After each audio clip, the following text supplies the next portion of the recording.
ಮುಗಿಸ್ಕೊಂಡು ಈಗ ವೇಣುಗೋಪಾಲ ಸ್ವಾಮಿ ದೇವಸ್ಥಾನಕ್ಕೆ ನಾವೆಲ್ಲರೂ ಬನ್ನಿ. ಇಲ್ಲಿ ಜಸ್ಟ್ ನಾವು ದೇವಸ್ಥಾನದ ಬಗ್ಗೆ ಡೀಟೇಲ್ಸ್ ಏನು ಹೇಳೋದಿಲ್ಲ, ಜಸ್ಟ್ ಒಂದು ಫ್ಲವರ್ ಮಾಡಿಲ್ಲ ಅಲ್ವಾ, ಫ್ಲವರ್ ಒಂದು ಇಲ್ಲ, ಬರೀ ತುಳಸಿ.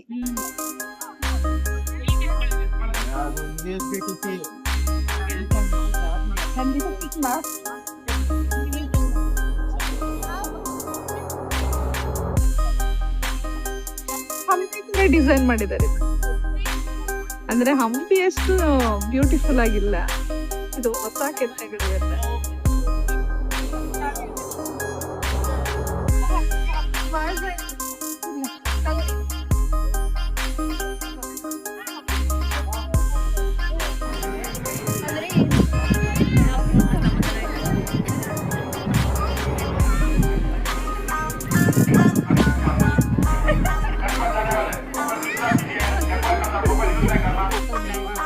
ಇವತ್ತಿನ ವ್ಲಾಗ್ ನೋಡಿ ನಮ್ಮಮ್ಮ ಎಷ್ಟು ಸಾಕಾಗಿದ್ದಾರೆ. ವೇಣುಗೋಪಾಲ ಸ್ವಾಮಿ ಬೆಟ್ಟಕ್ಕೆ ಬಂದಿದ್ದೀವಿ ಇವಾಗ. ನಮ್ಮೇನ್ ಸಾಕಾಗಿಲ್ಲ, ಒಳಗಡೆ ಎಂಟ್ರಿ ಇಲ್ಲ, ಫೋಟೋ ತೆಗಿಂಗಿಲ್ಲ, ವಿಡಿಯೋ ಮಾಡಂಗಿಲ್ಲ.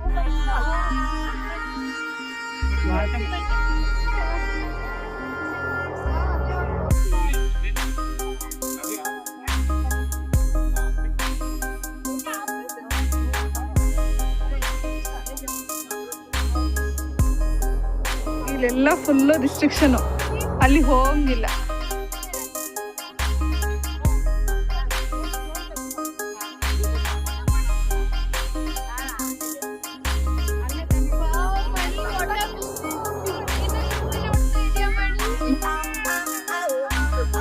ವೇಣುಗೋಪಾಲ ಸ್ವಾಮಿ ದೇವಸ್ಥಾನ ನೋಡ್ಕೊಂಡು ಹೊರಡ್ತಾ ಇದೀವಿ ಈಗ. ನೀರ್ ಕಮ್ಮಿ ಇದೆ, ಮೊದ್ಲಷ್ಟು ಜಾಸ್ತಿ ನೀರೇನಿಲ್ಲ, ನೀರ್ ಕಮ್ಮಿ ಇದೆ. ಇಲ್ಲಿ ಯಾವುದೇ ಹೂವಿನ ಗಿಡಗಳು ಹಾಕಿಲ್ಲ, ತುಂಬಾ ತುಳಸಿ ಗಿಡಗಳು ಹಾಕಿದ್ದಾರೆ.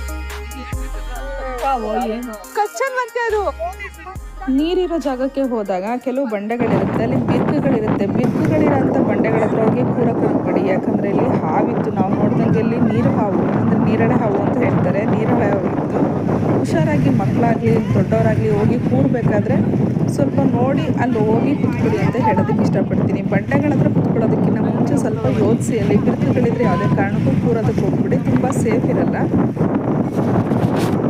ನನಗೆ ಇಲ್ಲಿ ಬಂದಾಗ ಬೀಚ್ಗೆ ಹೋದಷ್ಟೇ ಖುಷಿ ಆಯ್ತು, ಯಾಕಂದ್ರೆ ಅದೇ ಥರ ಸಂಜೆ ಆಗಿದ್ದು ಬದುಕು, ಒಳ್ಳೆ ಗಾಳಿ ಇತ್ತು, ಅಲೆಗಳು ಸೇಮ್ ಈಗ ಸಮುದ್ರದಲ್ಲಿ ಯಾವ ರೀತಿ ಅಲೆಗಳು ಬರುತ್ತೆ ಅದೇ ರೀತಿ ಅಲೆಗಳು ಬರ್ತಾ ಇತ್ತು. ಸಮುದ್ರದ ಅಲೆ ಥರ ಬರ್ತಾ ಇದೆ ನೋಡು ಪ್ರೀತು. ನಾವು ಬಂದಿರೋ ದೇವಸ್ಥಾನ ವೇಣುಗೋಪಾಲ ಸ್ವಾಮಿ ದೇವಸ್ಥಾನ. ಇದಿರೋದು ಮಂಡ್ಯ ಡಿಸ್ಟಿಕ್ಕು, ಕನ್ನಂಬಾಡಿನಲ್ಲಿದೆ. ಇದು ಮೈಸೂರಿಗೂ ಹತ್ರ ಆಗುತ್ತೆ, ಮೈಸೂರಿಂದಲೇ ನಾವು ಬಂದಿದ್ದು. ಇನ್ನೊಂದು ವೇಣುಗೋಪಾಲ ಸ್ವಾಮಿ ಬೆಟ್ಟ ಇದೆ, ಅದು ಹಿಮವದ್ ವೇಣುಗೋಪಾಲ ಸ್ವಾಮಿ ಬೆಟ್ಟ. ಅದು ಬಂದು ಗುಂಡ್ಲುಪೇಟೆ ತಾಲೂಕಲ್ಲಿ ಬರುತ್ತೆ. ಇದು KRS ಬ್ಯಾಕ್ ವಾಟರು. ದೇವಸ್ಥಾನ ನೋಡಿಕೊಂಡು ಆರಾಮಾಗಿ ಒಂದು ಹಾಫ್ ಹೊರಗಡೆ ಕೂತ್ಕೊಂಡು ನೋಡಬೇಕು, ಚೆನ್ನಾಗಿರುತ್ತೆ. ವ್ಯೂ ಅಂತೂ ತುಂಬ ಚೆನ್ನಾಗಿರುತ್ತೆ, ಒಳ್ಳೆ ಬೀಚ್ ಥರನೇ ಕಾಣಿಸುತ್ತೆ, ಅಷ್ಟು ಫೀಲ್ ಅಂತ ಅನಿಸುತ್ತೆ. ಸೂರ್ಯ ಮುಳುಗೋ ಟೈಮಲ್ಲಿ ಇನ್ನೂ ಅದ್ಭುತವಾಗಿ ಕಾಣಿಸ್ತಾ ಇರುತ್ತೆ. ಸ್ವಲ್ಪ ಮೋಡ ಇತ್ತು ನಾವಿದ್ದ ದಿನ, ಹಾಗಾಗಿ ನಾವು ನೋಡೋದಕ್ಕೆ ಆಗಲಿಲ್ಲ. ಇವಾಗ ದೇವಸ್ಥಾನದಿಂದ ಹೊರಡ್ತಾ ಇದ್ದೀವಿ.